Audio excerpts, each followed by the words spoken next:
Vincent Cassel s'est révélé aux yeux de tous en 1995.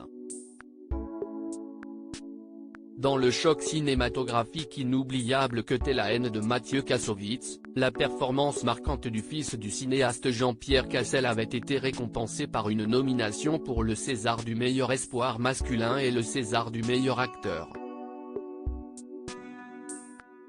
Mais avant cette reconnaissance, qui lancera sa carrière au cinéma et fera de lui une star internationale, son petit frère, plus jeune de 3 ans, était plus célèbre que lui. En effet, sous l'alias Rockin' Squat, Mathias Cassel avait lui déjà bien avancé dans son parcours et faisait partie des pionniers d'un courant musical aujourd'hui incontournable, le rap. Car si le rap français est aujourd'hui le genre musical le plus écouté dans l'Hexagone, ses débuts dans le pays des Lumières furent pour le moins poussifs. Il a fallu que des artistes réussissent à imposer cette musique et toute la culture qui l'englobe, bien qu'elle soit parfois catégorisée et incomprise. Mathias Cassel faisait partie de ces précurseurs. Adolescent, il débute en tant que tadger et baigne dans le milieu underground. Son enfance aisée, grâce à la carrière de réalisateur de son père, lui permet de grandir aux États-Unis où il peut s'imprégner de la culture naissante qu'ouest le hip-hop. De retour en France, il fonde en 1985 un groupe qui va devenir mythique pour l'histoire du rap français, Assassin. D'abord en duo avec Solo, il est rapidement rejoint par DJ Clyde et Dr L.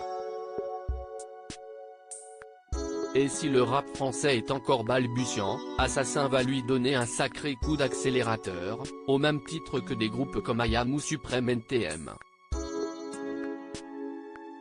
Une carrière brillante, un artiste attachant mais des propos controversés. Le groupe est le premier à créer son propre label indépendant, une grande première pour l'époque.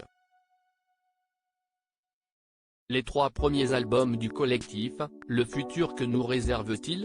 1992, L'homicide volontaire, 1995, et Touche d'espoir, 2000, deviennent tous des classiques indiscutables du rap français, en plus de jouir de beaux succès commerciaux puisqu'ils comptent tous plus de 100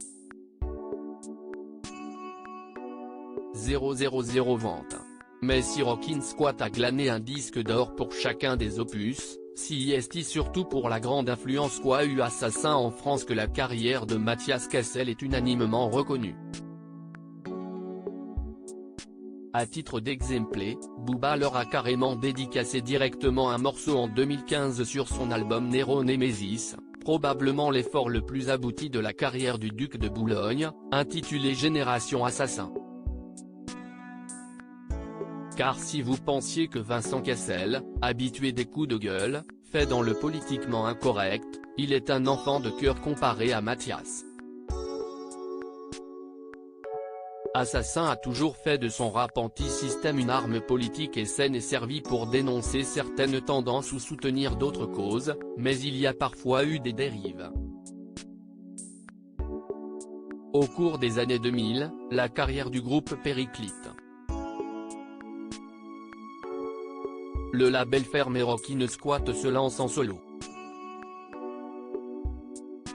Malheureusement, la politique laisse parfois place à des théories du complot fumeuses.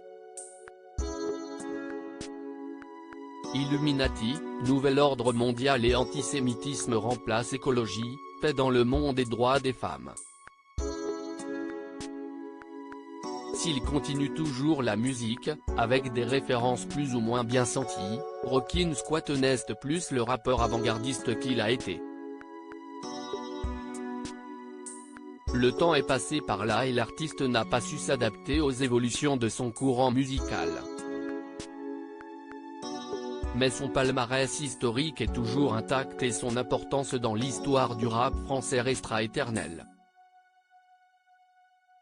Si Vincent a pris la lumière, Mathias préfère lui rester dans l'ombre. Et si est sûrement mieux comme ça.